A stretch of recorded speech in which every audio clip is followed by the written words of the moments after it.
Hi, everyone.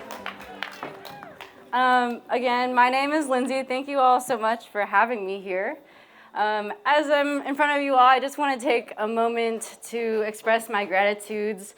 And one, being able to stand in front of you all today, but especially to John and Sam, everyone at Memphis Rocks, and all the other people who helped put this together. When I flew in from Chicago just a couple days ago, I walked into not only Chattanooga, which is my first time being down here, but also into a beautiful, wonderful, and such a welcoming community. And I feel so grateful to be here and to be standing in front of you all today. So thank you all so much for being here. So today I'm talking about my journey to Denali with the help of the Scarpa Athlete Mentorship Initiative.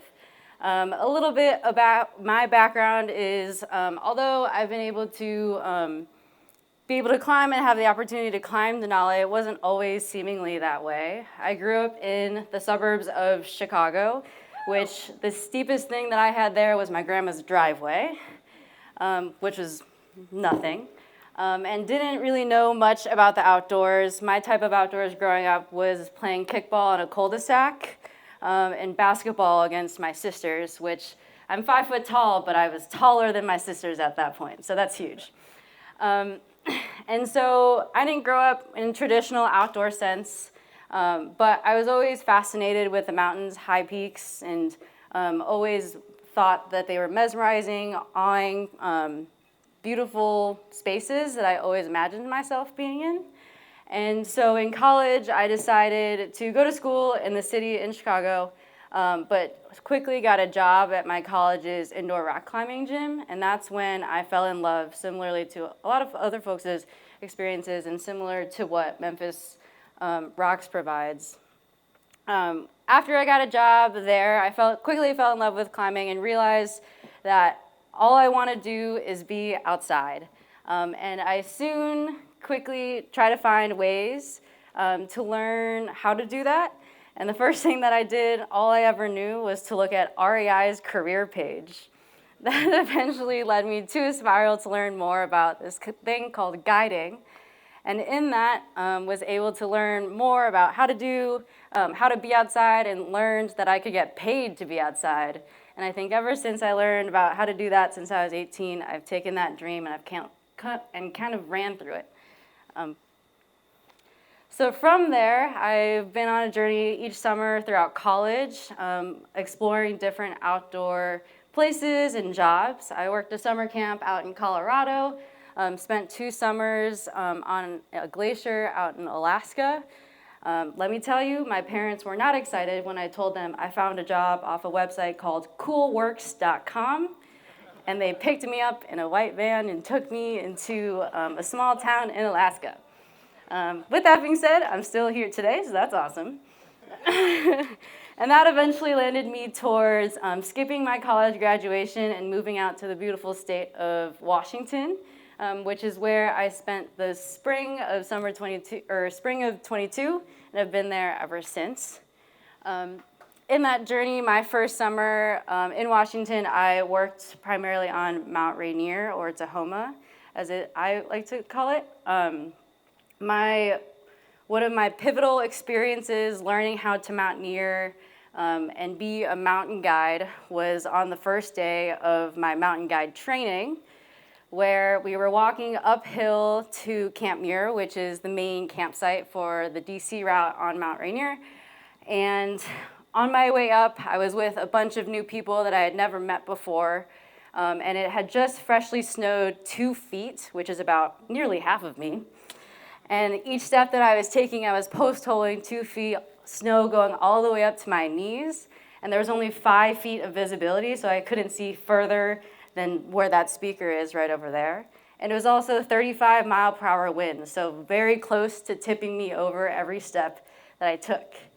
And in that moment, my first mountaineering experience going up to Homa, I thought to myself in the first hour of mountaineering, and I said, this really is some white people shit. My ancestors were meant to be on beaches, eating mangoes and drinking coconut water. I was not meant to be here. But with that, I got up to Camp Muir, successfully completed guide training, and had a really good first season working on Tahoma, and eventually fell in love with walking slowly uphill. That was until that winter where I was enjoying my time and enjoying the lifestyle of being a guide and getting some playtime, when unfortunately during a ski accident, I tore my ACL.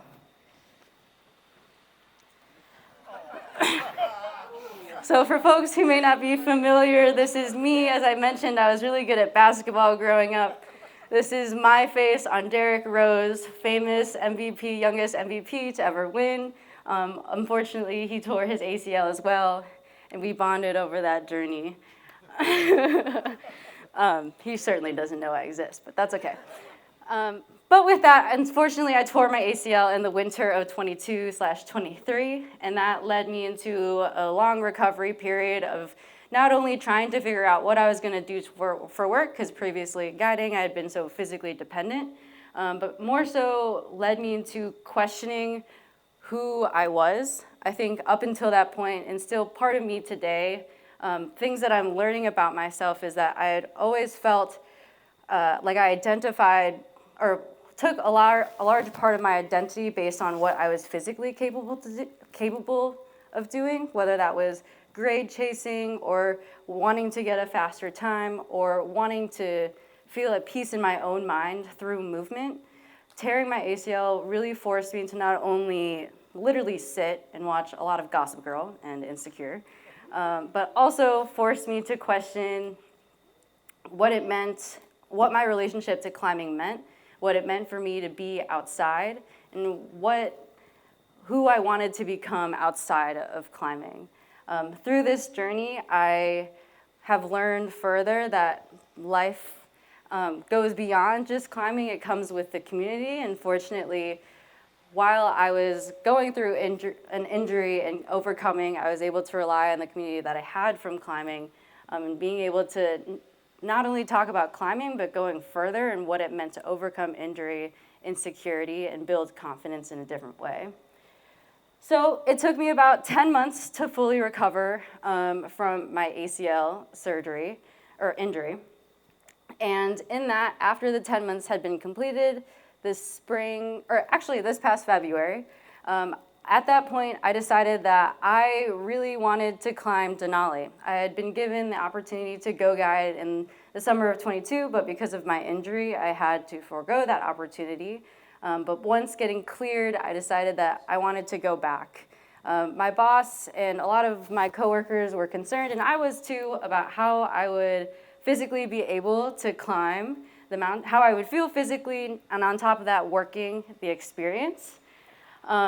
But with that, I gained a lot of a lot of confidence when at the similar time when I've been offered Denali to join the SAMI mentorship team.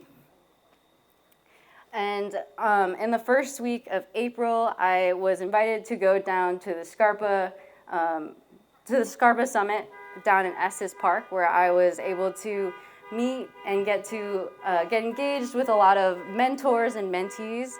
And here is where I was telling a lot of folks about my interest in going to Denali, and it was the first time after my injury when I truly felt inspired again to be surrounded by a beautiful community of athletes and mentors who were very inspiring and encouraged me to want to go to Denali and to push to do that. And so with that, and from this weekend and from this program in general, it gave me a lot of confidence to be able to do so.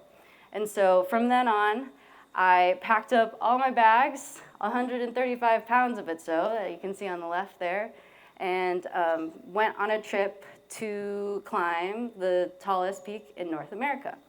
And if I could describe my Denali experience and show you all what my experience felt like in one picture, it would be this one. Cold is how I would explain it. But beyond the misery of what it felt like to be cold, carrying a lot of weight, and being gone and away from phone service for quite a while, it was a beautiful journey. There were some of the most incredible moments and times that I had while climbing Denali, and I'm happy to share more than I can get into in this short period of time that I have right now. However, it was an incredible experience that I'm super grateful to be able to do. And I can say that within 15 days, I was able to touch the top of North America. But, thanks. But beyond that, beyond the journey of actually climbing, I wanted to share a special moment that really meant more to me than the summit actually did. It was on our way from 11,000 feet to 14,000 feet. For folks who may not be as familiar with climbing Denali, 14,000 feet is about like the general base camp where a lot of folks will hang out and go attempt different routes on the mountain. It's kind of a hub in the central point that you want to get to for your summit attempt. And it was on our way up from 11K to 14K where we did what we call a drive-by. Typically when you climb Denali, you do it in rotations where you camp one night, move up a bit during the day to stash some gear, and then come back down to camp at the lower elevation, and then the next day you go up to the higher camp, and then eventually you'll go back down to get that gear that you stashed and go bring it back up to the new camp that you're at. But one day, one of my lead guide wanted to do what we call a drive-by, where instead of spending another day coming back down to get gear, we actually just picked the gear up on our way up to 14 camp. And with that, I started the day carrying a 90-pound pack. And when we got to our stage point, I added a sled, which led me to carry a 135-pound pack, which is about 100% of my body weight, if not a little bit more. And so I kid you not when I say we were going as slow as this. But in that, what the beauty of mountaineering has, and at the time that I was climbing, I had a really awesome playlist that I created for myself going on. And one song came on by J. Cole called Love Yours. And in that song, there's a lyric that really resonated with me in this moment that goes, "There's no life that's greater than yours. There's beauty in the struggle. There's no life that's greater than yours," in the chorus. And in that moment, when I was walking as slow as possible, that song by J. Cole came on, and yes, I will say he's still in the big three. Tyler, the Creator's album's good, but J. Cole's still in my heart. Anyways, in that moment when that song came on, we were on our way to 14 camp, and when that line, "There's no life that's greater than yours, there's beauty in the struggle," came on, I started bawling my eyes out. And let me tell you, crying near 14,000 feet isn't fun because your tears freeze. And so I just had sparkles of tears going down my face. And walking up to 14 camp, I had literally dropped a weight off my shoulder and just couldn't stop crying. I looked to my other guide and I said, "Hey, I just need 5 minutes." And he was like, "Oh my gosh, are you okay?" And I was like, "Don't worry, I gotta just take a second to myself." And I walked away and I played this song again, and I just kept thinking about how the past year previous to being up on Denali, I had spent so much of my time working through my injury and my journey and trying to figure out and redefining myself as a climber. And when J. Cole's line came on that said, "There's beauty in the struggle," it really resonated with me in the sense of there's beauty in the journey of the struggle and recognizing and accepting the change that's about to happen in your life. And I think what's so beautiful about the moment that I had there, and I think we can all resonate in our relationship with the mountains, is that not only is it a physically beautiful space, but the spaces that we are often in and given the opportunities to be in, like the one that we are in this weekend, it gives us an opportunity to reflect on our relationship with climbing, our relationship with our community and ourselves.